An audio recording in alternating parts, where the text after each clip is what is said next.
우리가 마태복음이 뭐라고 그랬죠?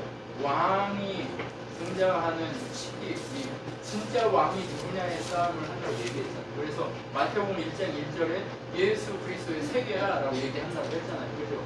예수 그리스도의 계보라라고 얘기한다고 했잖아요. 그죠? 그래서 첫 번째 등장하는 게 1장부터 2장 23절까지 무슨 내용이 나오냐면 왕이 등장하는 내용이 딱 나옵니다. 근데 왕이 등장하는데 어떻게 왕이 등장하냐? 왕은 언약된 왕인데 그냥 아무렇게나 온 왕이 아니란 얘기예요. 언약된 왕이 오셨다라는 얘기를 하고, 그리고 언약된 왕을 기뻐하는 자들과 시기하는 자들 두 가지로 나타나는 현상이 있다라고 하는 것이 왕국의 이 등장과 함께 이 세상이 받아들이는 모습이에요. 그런데 주류들은 이 왕국을 기뻐하지 않아요. 왜요? 이 세상의 주류, 기득권을 가지고 있는 자들은 자기의 기득권을 내려놔야 하기 때문에 이 왕국을 즐거워하지 않습니다. 그렇기 때문에 이 세상의 기득권자들은 왕국을 즐거워하지 않아요. 그 대신 누가 왕국을 즐거워해요? 길거리에서 저기 산에서 들판에서 굴러다니고 있는 목자들이 이 왕국을 즐거워하고요. 자, 이 이방 유대인도 아닌 이방 저기 별이나 보고 사는 그런 사람들이 왕의 그 탄생을 짓고 왕국을 즐거워하는 이런 일들이 일어난단 말이에요. 이게 왕국의 등장을 딱 얘기합니다. 그리고 나서 왕국의 시작이 있는데 왕국의 시작이 3장부터 4장까지 등장합니다. 왕국은요, 첫 번째 왕의 대관식을 치르는 장면이 딱 나와요. 세례 요한이 등장해서 언약된 왕이 오셨다라고 하는 메시지를 증거하고, 세례 요한이 물로 세례를 주는 모습을 통해서 하나님의 성령이 비둘기같이 내려서 그의 머리에 임한 모습이 바로 왕의 대관식입니다. 이게 왕의 대관식의 모습입니다. 그리고 나서 첫 번째 전쟁이 예수님이 뭐 하는 거예요? 시험 받으시는 장면이 바로 첫 번째 그 전쟁이에요. 이 첫 번째 전쟁이 중요한 것이 무엇이냐면, 첫 번째 전쟁을 통해서 마지막 전쟁의 승리를 우리한테 보여주고자 하는 이 메시지를 이 세례 요한과 그 모든 왕의 대관식 이후의 첫 번째 전쟁이 우리에게 보여주고 있다는 거예요. 전쟁은 바로 이런 겁니다. 그리고 나면 왕의 대관식이 있어 전쟁을 승리하고 나서 백성을 불러요. 백성이 누구였어요? 4명밖에 없어요. 베드로, 안드레, 요한, 야고보, 이 4명만 처음에 딱 부르는 거예요. 백성이 많아야 돼요? 적어야 돼요? 세상 기준으로 하면 많아야 됩니다. 세상 기준으로 하면 우리 교회는 성공했어요? 실패했어요? 네. 성공했어요. 세상 기준으로 하면 네, 실패했죠. 근데 하나님 기준으로 하면 완전 성공이에요. 한 사람 살렸으니까 성공한 거죠. 네. 죽어 있었잖아요. 살았으면 성공이죠. 그렇죠? 네. 자, 그러면 뭐예요? 이렇게 왕이 백성을 부르는데 많이 안 불러요. 4명 처음에. 그리고 이제 왕국의 사역을 보여주는데 뭐예요? 가르치고, 그 다음에 복음을 전파하고, 그리고 뭐예요? 고치시고라는 이 3가지 일을 하는 거예요. 무슨 얘기인지 이해하시죠? 예수님 사역을 정리하려면 3가지로 할 수 있어요. 가르치고, 전하시고, 고치셨다. 뭐 가르친 거하고 전한 거하고 뭐가 달라요? 가르치는 건 제자들을 하나하나 붙들고 가르친 거예요. 제가 1대1로 하는 이유가 있죠. 그리고 복음 전한다는 건 뭐예요? 선포하는 거예요.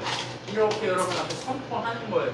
그리고 고치신 건 뭐예요? 여러분의 영이 죽어있는 육신이 그렇게 깨어나게 만드는 하나님의 능력을 행하는 게 고치는 거예요. 여러분 기도 많이 해주십시오.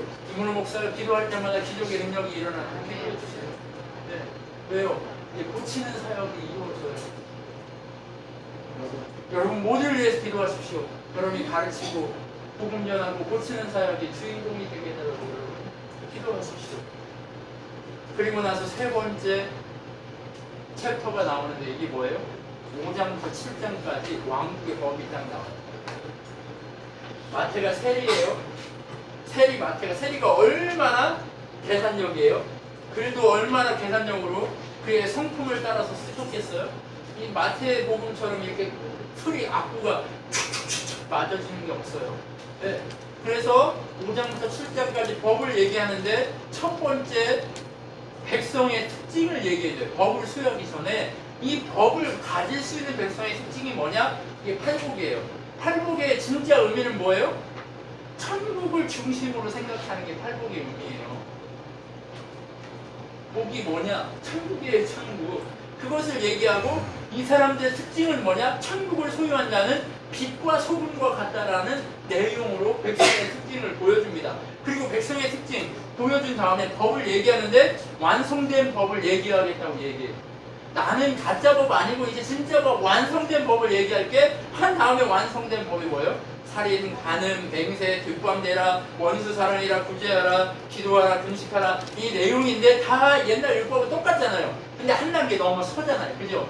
한번 예를 들어볼까요? 금식은 뭐래요? 어떻게 금식하래요? 옛날에는 나 금식해 하고 펴내면서 금식했어요. 어떻게? 배운 입고 그 다음에 머리에다가 먼지를 뿌리고 재를 뿌리고 사람들 많은 저기에 가가지고 이렇게 했단 말이에요.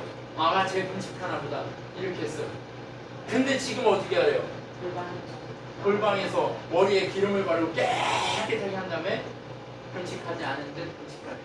이사야서에 보면 진짜 금식이 뭐라고 얘기하냐면 이사야 58장에 보면 진짜 금식이 뭐냐?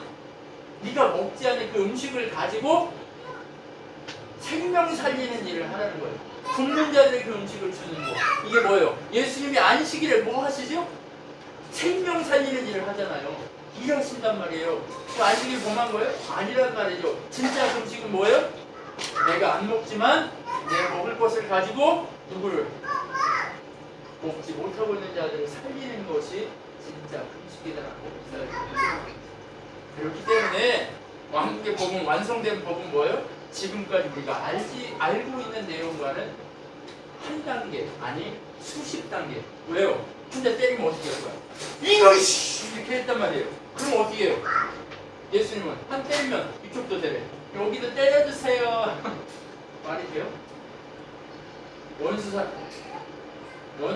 사랑하래. 원수 사랑이 됩니까? 은혜가 필요해요. 백성 때문에 은혜를 아는 은혜가 필요해요. 왕국의 법을 소유한 자들은 이런 은혜를 누리게 되어 있어요. 그러면 왕국법을 수여받은 자의 백성의 길은 어떻다고 얘기해요? 보물을 하늘에 쌓는데요. 보물을 하늘에 쌓는. 땅에 쌓아봤자 소용없어요. 죽으면 내가 먹어요? 아니 누가 먹어요? 아무도 몰라요. 오늘 죽을지 내일 죽을지 모르는데 어떻게 할 거예요? 보물을 하늘에 쌓으십시오. 그리고 그 나라와 그 의를 구하래요. 그리고 비판하지 말고 내 눈에 있는 들보를 보래요. 여러분 아무 말도 하지 마세요. 여러분 누구에 대해서 아무 말도 하지 말아요. 입을 닫아야 돼요. 여러분이 말하는 거는요 다 누가 주인이에요? 내가 주인이에요. 말하지 마시라는 거예요. 말하지 마시라고요.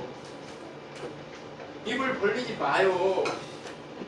입을 벌리지 마. 나에 대해서나 벌려. 내가 이런 죄가 있었습니다라고 이런 입이나 벌리라고요. 무슨 얘기인지 아시겠어요? 입 벌리지 말라는 얘기예요. 그렇기 때문에 내 눈에 있는 기둥을 보라 이런 얘기예요. 그리고 거룩한 것을 개나 돼지를 진주에게 주지 않아요. 왜요? 아무리 진주를 줘봤자 뭐해요? 칼로 찔르니까 안 준단 말이에요. 그러니까 그거 안 한다는 거예요. 백성들을 알아보고 그 사람들에게 진주를 주고 하는 거예요.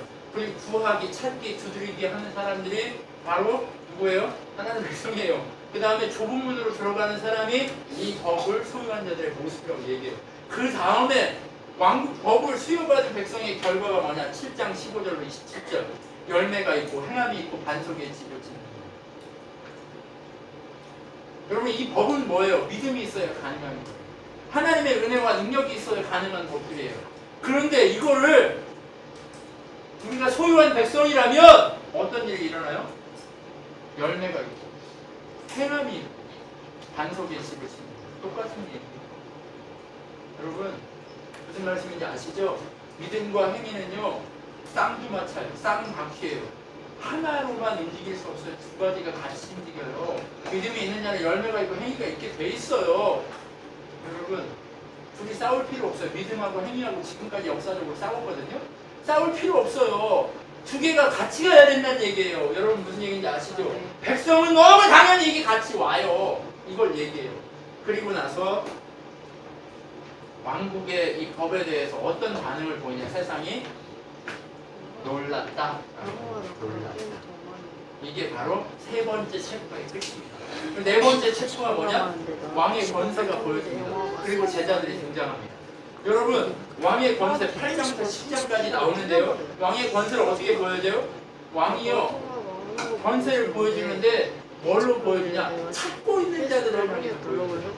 첫 번째 찾고 있는 자는요, 8장 1절부터 22절까지 나오는데 주를 따를 수 있는 자와 따르지 못하는 자, 이 두 가지 개념으로 나누어져요. 그래서 주를 따를 수 있는 자는 누구냐? 나병 환자, 백부장의 하인, 베드로의 장모, 이 사람들이에요. 여러분, 이 사람들 생각해 보세요.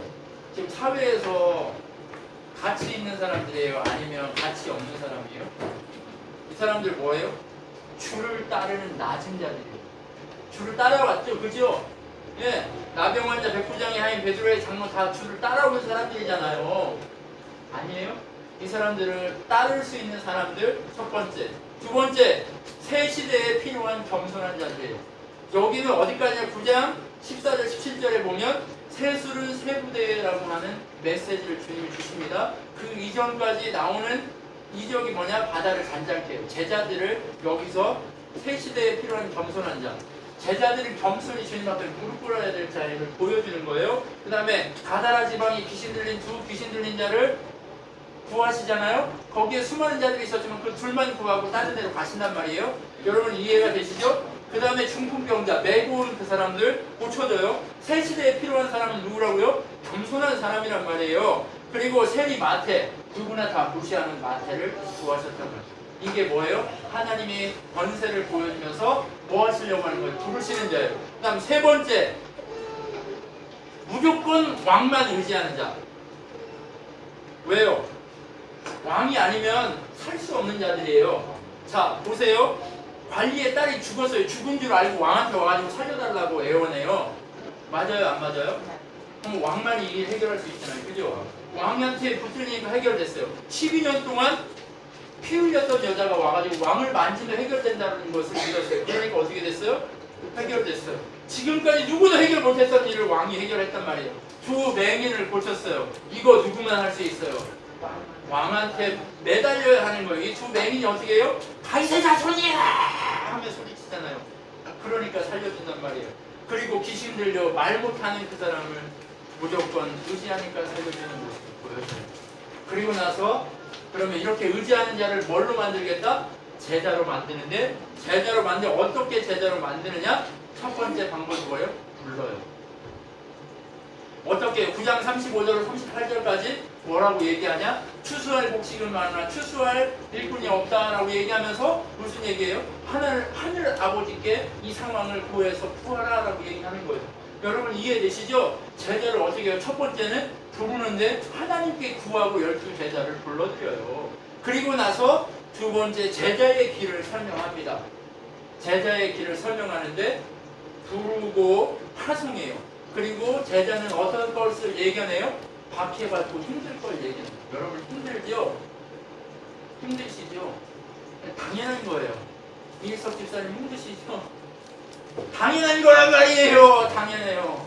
네, 당연해요. 당연하다고. 네? 당연한 일이에요. 그런데 하나님 뭐 하래요? 박해를 두려워하래요? 두려워하지 말래요? 두려워하지 말라는 거예요. 왜 두려워하냐 이거예요. 박해 받는 것이 너무 당연한데 왜 두려워해? 하나님을 시인해! 이렇게 얘기하는 거예요.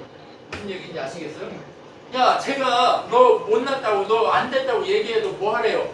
우리의 대답은 뭐래요? 하나님만 시인하라는 거예요. 하나님 시인 안 하면 망해요? 아니면 살아요?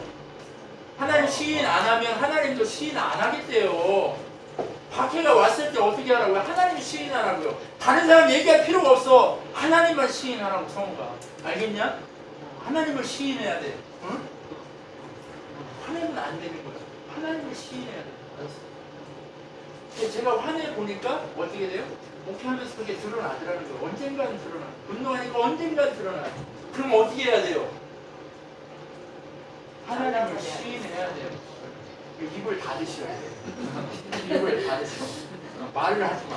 어떤 말도 하지 말라고. 아멘. 나만 나 죄인이에요 이 얘기만 하고 아무 말 하지 마. 아무 말 하지를 말아야 돼. 그리고 나서 십자가 얘기를 가래요. 가족, 친구, 세상이 다 원수예요. 그러니까 뭐해요? 하나님만 의지하고 가야 돼요. 맞죠? 하나님만 의지해. 얘가 이렇게 하면 잘 할 것 같잖아. 아니야, 얘 의지하면 안 된다니까 진짜. 하나님만 의지하라. 자, 그리고 나니까 어떻게 돼요? 결과를 얘기해 줘. 야, 누군가 너를 영접하잖아? 그럼 그 사람은 나를 영접한 거 똑같아. 내가 그한테 상을 줄 거야. 그리고 너한테도 내가 상 줄 거니까 염려하지 마! 이렇게 얘기하는 거예요. 뭐 하래요? 하나님 시기간에. 이게 네 번째 챕터예요. 그리고 다섯 번째 챕터가 11장부터 13장까지 딱 나옵니다. 13장까지 딱 나오는데 어떤 걸 나오냐? 권세를 보고 반응하는 이 세상의 반응과 권세를 본 반응과 그 다음에 왕의 이 반응을 대하는 천국의 비유에 대해서 얘기를 하는 거예요. 왜요? 갑자기 세상에 없던 권세를 보여주니까 세상이 놀라고 하나님 백성이었던 자들도 놀라고 이 감당할 수 없는 거예요. 그러니까 이제 하나님 나라에 대한 비유를 얘기해 주기 시작해요. 그래서 11장에 뭔 얘기가 나오냐? 세례 요한이 딱 등장해서 물어봐요. 진짜 메시아 맞아요? 이렇게 물어봐요. 메시아를 기다렸고 메시아라고 외쳤던 인간이 갑자기 메시아 맞아요? 이렇게 물어봐요. 왜요? 지금까지 구약이나 아니면 지금까지 생각했던 메시아의 모습과 다른 거예요. 왜? 이 땅에 왕국을 건설하려면 어떻게 해야 된다고? 사람을 많이 모아야 된다고 했잖아요. 근데 사람 모았어요? 아니면 딴짓 했어요? 가난한 자, 병든 자 얘들하고 놀러 다니고 먹고 마시고 하니까 뭐야 얘는 세례 요한은 귀신 들렸다고 그러고 얘는 뭐야 얘는 완전히 호랑방탕한 인간이네 이렇게 돼버리는 거예요. 그러니까 세례 요한이 딱 물어보는 거예요. 이 예수님 뭐래요? 일어난 일을 가서 얘기해. 그리고 나서 세례 요한에 대해서 얘기해줘요. 세례 요한이 이 땅에서 여자한테서 낳은 자 중에 세례 요한보다 큰 자가 없다. 근데 하늘에서는 얘가 더 크다. 하나님 나라에서는 이렇게 작은 자가 더 크다라고 얘기해요. 왜요? 하나님 나라에 들어가면 모두가 큰 자가 되는 거예요. 지금 하나님 나라에 안 들어간 자는 작은 자예요. 하나님 나라에 큰 자 누구예요? 그 나라에 들어가면 장땡이에요. 무슨 얘기인지 아시겠어요? 그 나라에 들어가고 가야 돼요. 이해가 되시죠? 네. 그 나라에 들어가고 가야죠. 왜 걸려 넘어져가지고 못 들어가냐고. 들어가고 가야 된다는 얘기예요. 그러니까 세례 요한한테 뭐래요? 넘어지지 말라는 거예요. 우리한테 얘기하고자 하는 게 뭐예요? 예수님을 보고 걸려 넘어지지 말라는 거예요. 사람을 보고 걸려 넘어지지 말라는 거예요. 누구를 봐야 돼요? 네, 하나님 보고 달려가야 돼요. 그리고 왕의 권세를 무시하는 도시들을 어떻게 해요? 마지막 심판 때에 너희들이 소돔과 고모라보다 견디기 어려울 거다 이런 얘기합니다. 그리고 뭐 얘기해요? 믿는 자들 너희들은 수고하고 무거운 짐진 자들 다 내게로 와라 이러면서 위로를 주는 거예요. 그래서 그때 반응을 보고 위로를 줘요. 나랑 같이 십자가 지고 나랑 한 몸이면 너는 십자가 지고 있는 거야. 염려하지 마. 수고하고 무거운 짐진 자 나한테 와. 그래서 배워 이 얘기를 하는 거예요. 그리고 나서 왕의 권세를 무시하는 세상의 직접적인 반응이 일어나는데 어떤 반응이 일어나느냐? 첫 번째가 뭐예요? 공격해요. 예수를 공격합니다. 안식일에 미리 삭 잘랐다고 공격하고, 그 다음에 안식일에 손마른 자 이렇게 살려줬다고 공격하고, 그러면서 귀신 들린 자 자꾸 살려내니까 어떻게 돼요? 귀신의 왕이 저 속에 들어가 있다 이렇게 얘기합니다. 여러분 이 공격이 막 일어나는 거예요. 그러면서 또 두 번째 공격이 있어요. 어떤 공격? 표적을 일으켜봐. 아까 얘기했죠 집사님이. 제가 이적을 보고 이렇게 믿었는데 왜? 이적을 보고 믿었는데 어떻게 됐대요? 이적을 보고 믿지 말고 요나의 표정만 보래요. 요나의 표정 뭐예요? 예수님 십자가 표적이에요. 그거밖에 안 보여줬다고 얘기하는 거예요. 그리고 나서 사람일 뿐이라고 무시해요. 어떻게 무시해요? 예수님 가족들이 여기 있다고 얘기 와가지고 예수님 가족이 여기 있는데요 그렇게 무시해요. 그러니까 뭐라고 얘기해요? 뭐래요? 네, 하나님을 사랑하고 하나님을 마음에 모시고 사는 자가 내 친구요. 하나님 원하는 뜻대로 하는 자가 내 친구요, 가족이요, 형제다라고 얘기하는 거예요. 무슨 얘기인지 아시죠? 그렇게 얘기합니다. 그리고 나서 천국에 대한 비유를 얘기합니다. 7개의 비유가 나와요. 계속해서 비유가 나오는데 이 비유가 뭐예요? 겨자씨 비유, 누룩 비유, 가라지 비유, 감춰진 모자 비유 이게 다 나와요. 뭐 밭 비유, 씨앗 비유, 자라는 비유 뭐 이렇게 나오는데 이 결론이 어디 있어요? 색옷과 옛것을 내오는 집주인 같다라고 13장 51절 52절에 비유의 결론을 딱 내립니다. 어떻게 해요? 이게 뭐 색옷과 옛것을 가지고 오는 집주인 또 뭐예요? 하나님 나라는 누가 가게 해요? 네? 예수님한테 네. 새 것이나 옛 것이나 다 누구를 통해서만 하나님 나라 갈 수 있어요? 예수님한테 지금 예수님은 온 다음부터 새 것이 되고 예수님 이전까지는 구약이에요. 옛 것이에요. 근데 구약에 있었다고 살았다고 걔들은 예수님 안 통해서 하나님 나라 가나요? 아니에요. 천국 비유는 뭐예요? 너희가 아무리 너네가 잘났다고 외쳐도 옛 것이 잘났다고 율법이 잘났다고 외쳐도 새 것이나 옛 것이나 다 하나님 나라는 누구를 통해서만 간다고? 집주인이신 예수 그리스도를 통해서만 간다는 내용으로 하고 있는 거예요. 이 보물은 누구밖에 없다는 거예요? 예수 그리스도밖에 없다는 얘기, 이 비유 속에서 얘기하고 있는 거예요. 그리고 나서 6번째 챕터가 딱 등장합니다. 근데 이 비유를 딱 얘기하고 나니까 어떻게 돼요?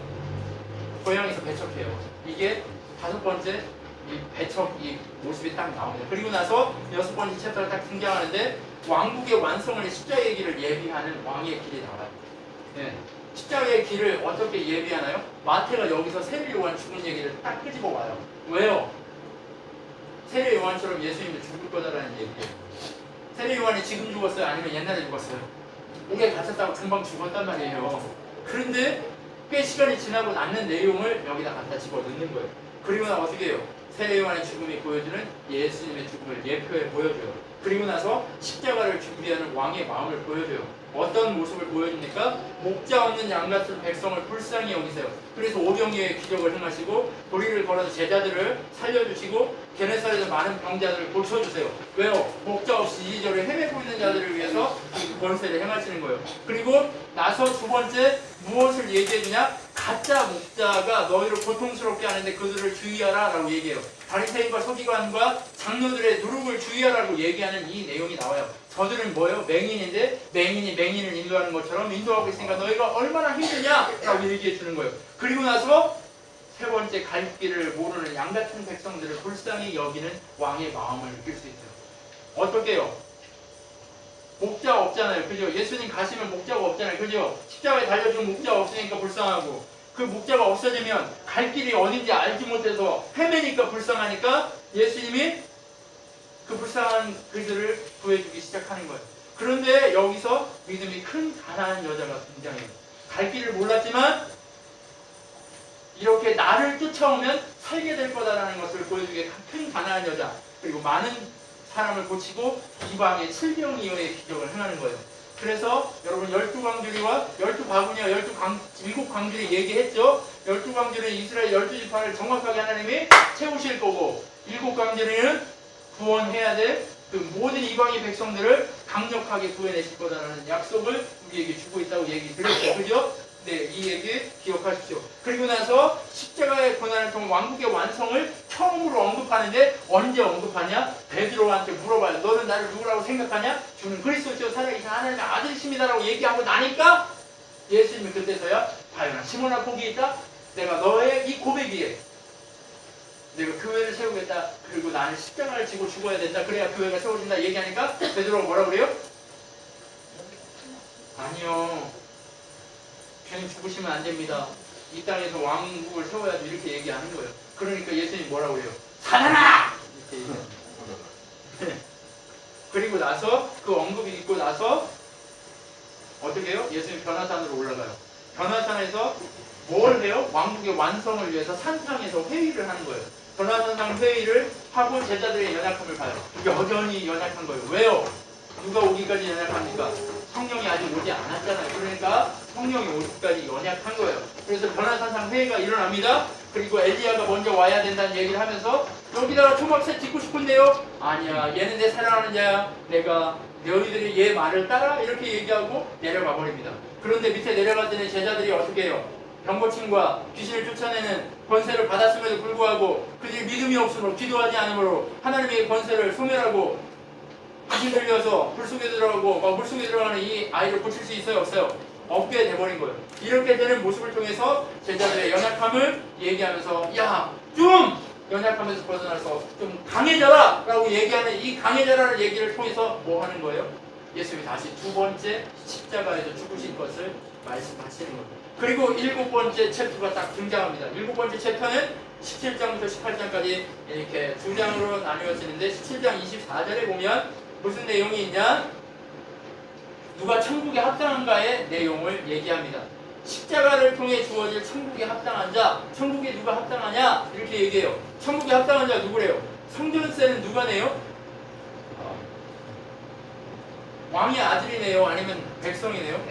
백성이네요. 근데 왕의 아들은 성전세 낼 필요 있어요? 없어요? 없어요. 그러면 왕의 아들로 부름받은 자, 하나님 자녀는 성전세 낼 필요 없다. 자녀만 성전세 안 낸다 얘기합니다.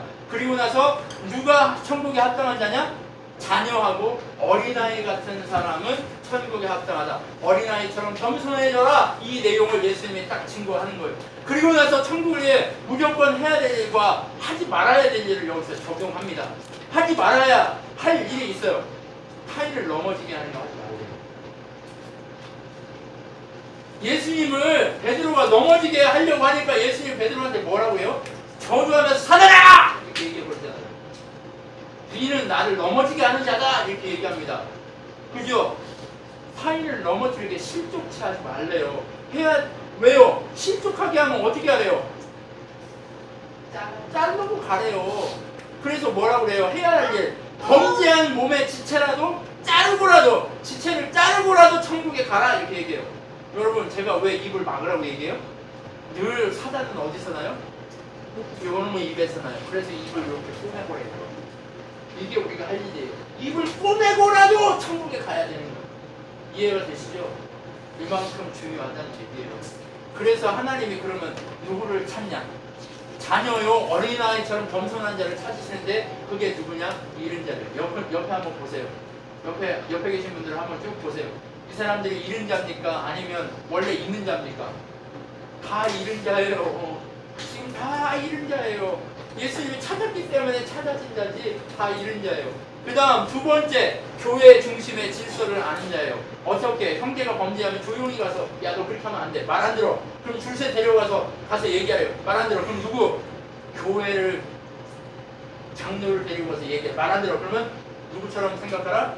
이방인처럼 생각하고 관계하지 마라. 이런 질서를 아는 자를 찾으신대요. 자, 세 번째 누구를 찾아요? 하나님의 이름으로 함께 모여 구하는 자를 찾아요. 두세 사람이 모인 곳에 내가 너희와 함께 하겠다. 내가 그것을 분명하게 이룰 것이다 라고 얘기하면서 누구를 찾아요? 함께 모여 구하는 자를 찾게 돼요. 그 다음 네 번째, 스스로 용서받은 자임을 알고 형제를 용서하는 자를 찾아요. 여러분 70번씩 7번 7번씩 70번 400, 77, 49, 90번 용서하래. 그러면 490번 용서하면 그 다음 용서하지 말래요? 아니요. 끝까지 용서하는 얘기예요. 영원히. 그리고 나서 용서할 줄 모르는 1만 달란트 빚진 자에 대한 얘기 나오죠. 1만 달란트 몇 조? 3조. 3조는 무슨 의미예요? 1만 달란트, 1달란트가 얼마인지 알아요? 3억이에요. 3억. 1달란트가 3억인데요. 1만 달란트 3조예요? 3조만큼이에요? 아니요. 온 우주보다 큰 가치로 용서받았다는 얘기예요. 이 용서받은 자가 누구라는 얘기예요? 우리예요. 우리 인류라는 얘기예요. 그런데 우리 인류의 행태는 어떻다는 거예요? 1000만 원이에요. 100데나리온은요 1000만 원이거든요. 1데나리온은 10만 원으로 치고 일용직 하루 일당이 한 10만 원이라고 치고 저 같은 사람이 노가다에 뛰면 얼마 받아요? 10만 원. 청소하러 가면 10만 원이에요 그냥. 네, 기술 없잖아요. 그러니까 10만 원 딱 치고 하면 1000만 원이거든요. 그럼 나한테 조금 잘못한 사람 용서해요 안 해요? 안 하죠. 우리가 이런 사람이라는 거예요. 그래서 우리 어떻게 하라는 거예요? 용서해 버리라 이렇게 하는 거예요. 왜요? 우리는 몇 조 가치 있는 사람들이에요? 3조. 집사 아까 우리 주일학생들하고 얘기했는데 우리 교회만 해도 한 30조가 넘는데요. 한 사람이 3조면 10명이면 30조, 20명이면 60조래. 우리 다 빚쟁이들이에요. 근데 뭐 잘났다고 이리저리 따지고 재고 하는지 이거 하지 말라는 얘기예요. 맞죠? 그리고 나서 이 얘기를 하고 나서 이제 8번째 챕터가 나오는데 그렇게 다 가르쳐 줬음에도 불구하고 여전히 왕의 뜻을 모르고 병들어 눈먼 세상의 모습을 마태가 딱 보여줍니다. 병든 세상을 보여주는데 어떻게 보여줘요? 19장 1절 2절에 육체적으로 병들어 있는 세상을 고쳐주시는 예수님의 모습을 보여줍니다. 그리고 두 번째, 영적으로 병들어 있는 세상을 보여줍니다. 영적으로 병들어 있는 세상이 어떤 세상이에요? 하나님의 뜻을 거부하고 이혼을 요구하고 있는 세상. 어린아이를 용납하지 않고 얘들은 가! 이렇게 하고 애들을 몰아내는 세상. 그리고 하나님보다 돈을 사랑하는 세상. 부자 청년 비유를 통해서 이렇게 얘기하는 거예요. 부자 청년 얘기하면서 누구보다 불법까지는 와요. 근데 더 깊이 못 가는 이유가 뭐예요? 돈을 주인 삼았기 때문에 그렇다는 얘기예요. 그렇기 때문에 아까 우리 집사님 얘기하듯이 우리가 모두가 다 하나님 앞에 헌신할 수 있는 인생을 살아가야 한다는 얘기를 여러분에게 계속 드리는 거예요. 자, 그 다음 그러면서 하나님의 뜻을 보여줍니다. 야, 너희는 이렇게 병들어 있고 너희 이렇게 무너져 있지만 하나님의 뜻이 있단다. 그 뜻이 뭐냐? 하나님 나라, 영생을 허락해 주기를 소망하는 게 하나님 뜻이야 라고 얘기해 주는 거예요. 자, 주님을 위해 고난받는 너희, 내가 영생을 줄게라는 얘기를 합니다. 그리고 나서 무슨 얘기를 해요? 내가 하나님 뜻이 두 번째 있는데 나라를 수용할게 얘기해요. 그러면 나라와 영생 이건 하나잖아요. 그죠? 나라를 먼저 된 자가 나중 된 자가 바뀌어진다고 얘기하면서 포도원 품꾼 비유 뭔 얘기인지 아시죠? 다 한 데나리온씩 줬단 말이에요. 그러면서 불평하는 자에게 뭐라고 해요? 먼저 된 자는 나중 된 자는 똑같다? 하나님 나라로 똑같이 줄 거다 라고 얘기하는 거예요. 그 다음 두 번째, 천국을 수여할 십자가의 권한을 다시 언급하세요. 세 번째 언급합니다. 그죠? 네, 죽음과 부활을 세 번째 언급하는 거예요. 자, 그리고 나서 그럼에도 불구하고 깨달음이 없는 눈먼 제자들을 보는 거예요. 세상과 동일한 제자들의 상태. 왜요? 내가 주님에게서 높은 자리에 앉게 해주세요라고 야고보와 요한의 어머니가 와가지고 우리 아들 영영 자의정 되게 해주세요 이렇게 얘기했단 말이에요. 그러니까 거기서 높은 자리 싸움을 하고 있는 거예요. 그래서 예수님은 뭐라고 그래요? 야, 니네 그래봤자 소용없어. 섬김의 종이 돼야 돼. 그리고 두 번째, 두 소경처럼 눈을 뜨라고 여리고에서 두 명의 소경들을 눈을 띄워주는 장면을 이 속에 삽입하고 있습니다. 그리고 나면 아홉 번째 챕터가 딱 등장하는데 이 아홉 번째 챕터가 뭐냐? 이제 예루살렘에 올라가는 이 주일날 올라가거든요. 예수님이 주일날 올라가요. 주일날 입성합니다. 입성부터 십자가까지. 그게 21장부터 28장 15절까지의 내용이 이게 입성부터 부활해서 하는 내용, 갈릴리까지 가는 내용까지 나옵니다. 자, 한번 보겠습니다. 처음 일요일날 입성합니다. 나귀 타고 겸손하게 입성하는 예수님의 모습을 보여줘요. 왜 나귀 탔어요? 세상 왕과 다른 겸손의 왕이기 때문에 나귀 탔다고 얘기해요. 그리고 왕이 가시는 길의 목적지는 어디예요? 성전을 정화시키는 거예요. 왜 갑자기 예수님이 나귀 타고 올라가가지고 왜 미친 짓 해요? 왜 승질내요? 이 목적이 뭐예요? 왕으로 와서 목적이 뭐예요? 청정된 우리 한 사람 한 사람을 이렇게 깨끗하게 하겠다는 내용을 목적하고 있다는 얘기예요. 그리고 나면 월요일날, 화요일날, 월요일날 무화과 나무를 저주합니다. 베다니에서 올라오면 저주하고 오후에 내려갈 때 이렇게 마른 걸 확인하고 제자들이 그 다음날 확인하면서 다른 봉쇄로 이렇게 얘기가 돼요. 그 화요일날 얘기입니다. 저주받아 마른 사건을 통해서 누가 이 내용을 잘 이해 못해요. 왜 여기서 무화과 나무를 저주했을까? 이걸 이해 못하는데 이게 누구 때문에 저주한 줄 아세요? 예수님을 대적하고 있는 바리새인과 서기관과 대제사장 장로들 때문에 이걸 한 거예요. 그 내용을 같이 보여주는 거예요. 그래서 대적자의 공격에 대한 대답으로 뭘 해요? 무슨 권세를 이행하냐? 그러니까 세례관은 어디냐? 하늘로부터냐? 땅으로부터냐? 이 얘기하니까 아니요, 대적자들을 몰라요. 그러니까 나도 얘기 안 해. 그리고 나서 저주받은 무화과 나무 같은 대적자들을 향한 비유를 보여주는 거예요. 포도원에 두 아들이 있는데 첫째한테 가라 했더니 안 간대. 둘째한테 가라 했더니 네 했어요. 근데 첫째는 갔어요. 나중에 둘째는 안 가고 놀았어요. 그러니까 누가 합당한 자냐 얘기해요. 첫째요 얘기하니까 그 다음에 또 비유를 얘기해요. 하나님 나라는 처음에는 안 간 죄인이, 너희가 죄인이라고 생각하는 누구? 세리와 청년들이라고 너희는 못 가. 이 얘기하는 거예요. 왜요? 이미 저주받아서 말라버린 무화과 나무가 갔기 때문에 그렇다는 거예요. 자, 그 다음 주인의 아들을 죽여버리잖아요. 그들에게 맡기고 밭을 맡기고 갔는데 어떻게 해요? 종을 보냈더니 때리고 죽여서 보냈어요. 그리고 또 보냈더니 또 때렸어요. 그리고 세 번째 보냈더니 아들을 잡아 죽였어요. 그러니까 왕이 어떻게 해요? 내려와서 다 쳐 죽이고 뺏어서 다른 사람에게 줄 거다라는 얘기를 하는 거예요. 하나님 나라는 누구 거래요? 대적하는 너희들의 것이 아니라 너희들이 무시하던 세리와 창녀 이방인들의 것이다 라고 얘기하는 거예요. 이것을 보여주는 장면이 바로 이 장면이에요. 그리고 나서 대적자들이 반응이 일어나는데 어떤 반응이 일어나요? 예수를 잡아 죽이려고 하는 반응이 45절로 46절까지 일어납니다. 그리고 나서 천국에 대한 비유를 여기서 대적자들의 상태를 통해서 보여주는 거예요. 어떻게? 혼인잔치 비유하는 거예요. 예수님이 하나님이 대적자들을 먼저 청했다는 거예요. 근데 어떻게 돼요? 종들을 어떻게 또 보냈는데 오라고 보냈는데 잡아 죽이고 또 자기는 밭에 가고 결혼해야 된다고 안 왔다는 거예요. 그러니까 왕이 또 보내서 어떻게 했어요? 그들을 다 잡아 죽이고 길거리에서 청해서 불렀다. 그래서 뭐라고 얘기해요? 청함 받은 자는 많으나 택함 받은 자는 적다라고 얘기하면서 그들을 또 뭐라고 얘기해요? 대적자들을 공격하는 거예요. 예수님이. 그러니까 예수님이 그렇게 하니까 잡아 죽이려고 해요. 그러니까 예수님이 다시 이렇게 얘기합니다. 또 대적자들이 예수님을 공격해요. 무리를 두려워가지고 이제 예수님 못 잡으니까 호출이 잡으려고 이제 가이사에게 헌금하는 게 맞습니까? 이렇게 얘기하니까 뭐래요? 가이사의 것은 가이사에게, 하나님의 것은 하나님에게 라고 얘기해요. 근데 답을 못해요. 그래서 또 물어봐요. 천국에서 7 형제가 있었는데 첫 번째 형제가 결혼했다 죽고 두 번째, 세 번째, 네 번째 다 7번째 형제까지 다 애 없이 죽었으면 누구의 마누라입니까? 라고 얘기하니까 너희가 천국도 모르고 하나님도 모르다라고 사두개인과 이렇게 하는 거예요. 그러면서 하나님은 죽은 자의 하나님이 아니라 산 자의 하나님이다. 너희들이 아무것도 모르는 인간들이야 라고 얘기해서 그들을 얘기하는 거예요. 그리고 나 또 한 번 물어봅니다. 가장 큰 계명이 어떤 거예요? 라고 물어보는 이 모습을 보게 되는 거예요. 가장 큰 계명이 뭐예요? 하나님 사랑과 이웃 사랑이다 라고 얘기합니다. 그리고 나서 예수님의 이 대답 다음에 예수님이 질문을 한번 하는 거예요. 예수님이 딱 질문해요. 야, 다윗은 메시아의 자손이냐? 다윗이 메시아의 조상이냐? 이걸 물어보는 거예요. 근데 야, 메시아는 다윗의 자손이래요. 대답하니까. 야, 근데 시편 110편에 보니까 뭐래요? 예수님이. 야, 다윗이 나보고 주라고 얘기했는데 이렇게 얘기하니까 뭐래요?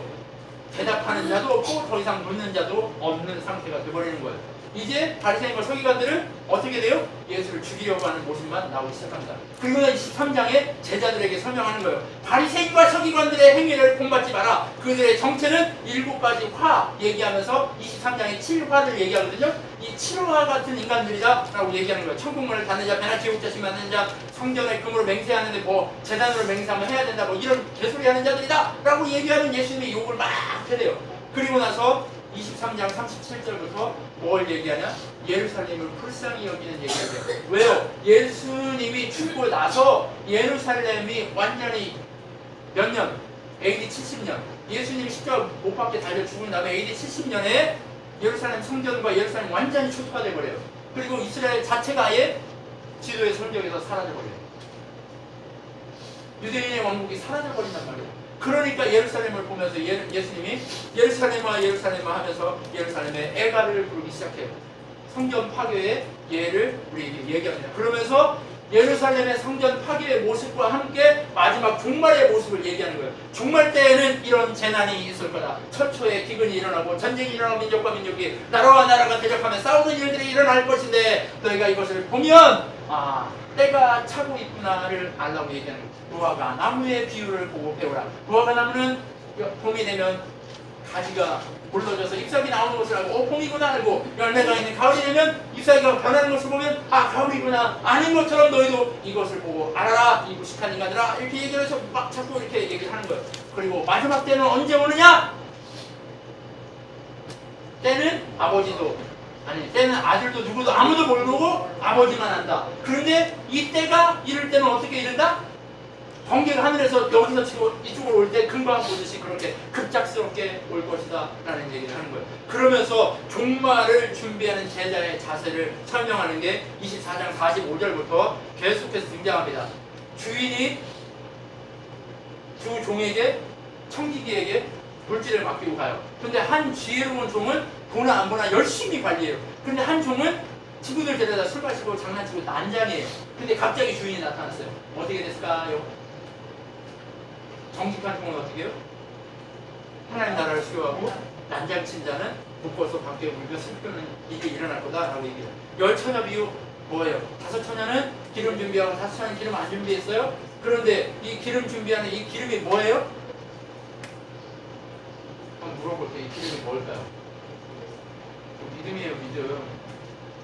하나님 나라 가게 하는 거 믿음밖에 없어요. 여러분 달란트 비유 얘기합니다. 달란트가 우리가 가지고 있는 재능이에요? 뭐예요? 아니요. 믿음이에요. 하나님 나라는 우리 달란트로 가는 게 아니에요. 믿음으로 가는 거예요.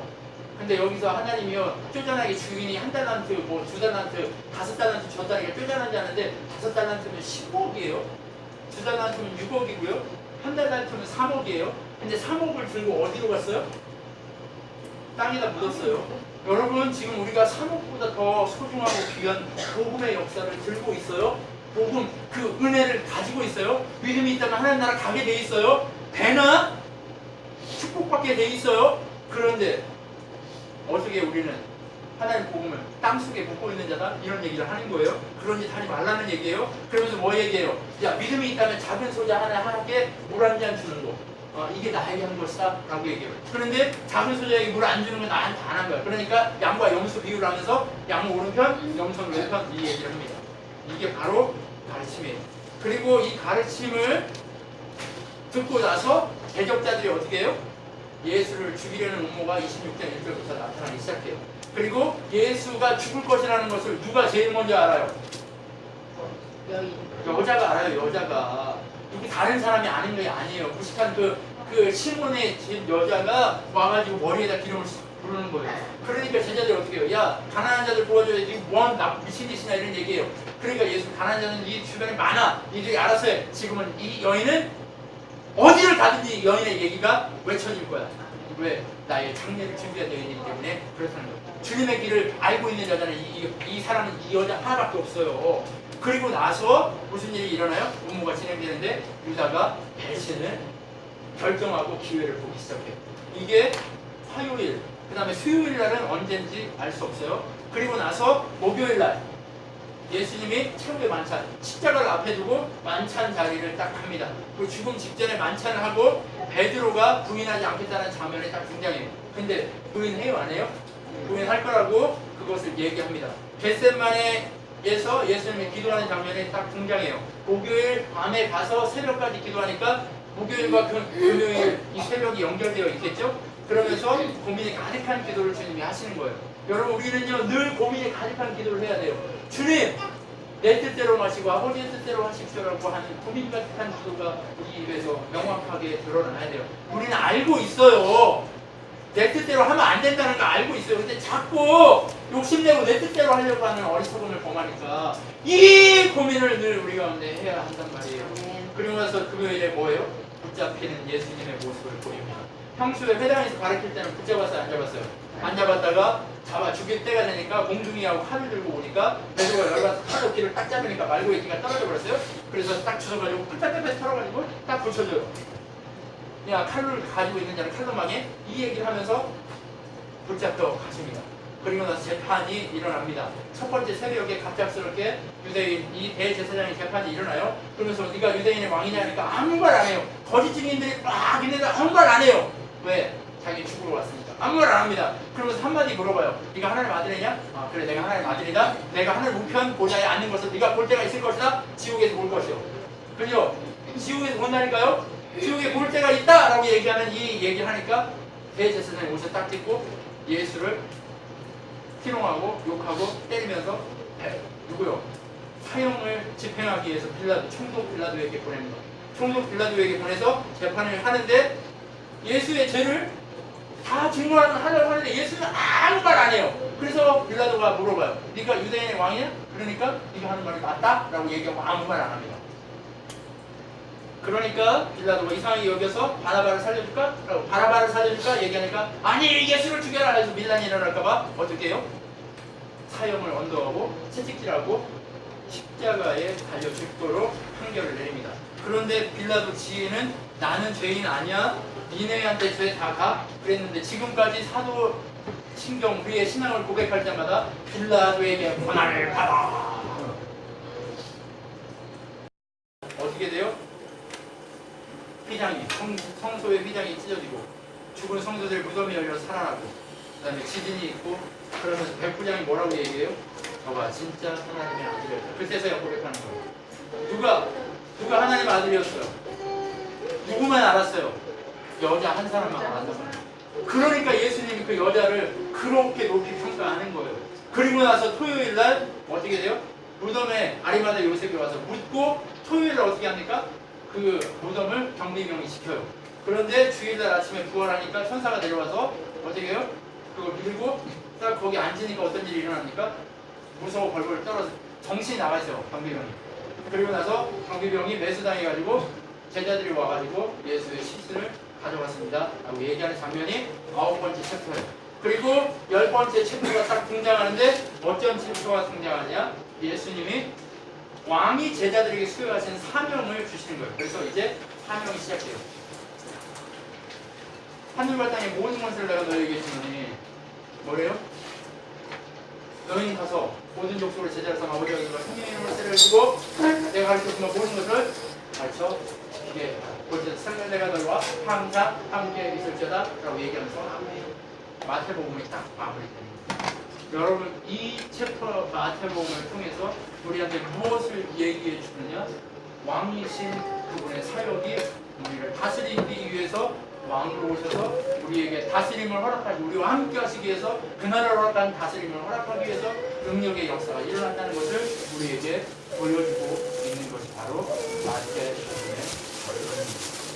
기도하겠습니다.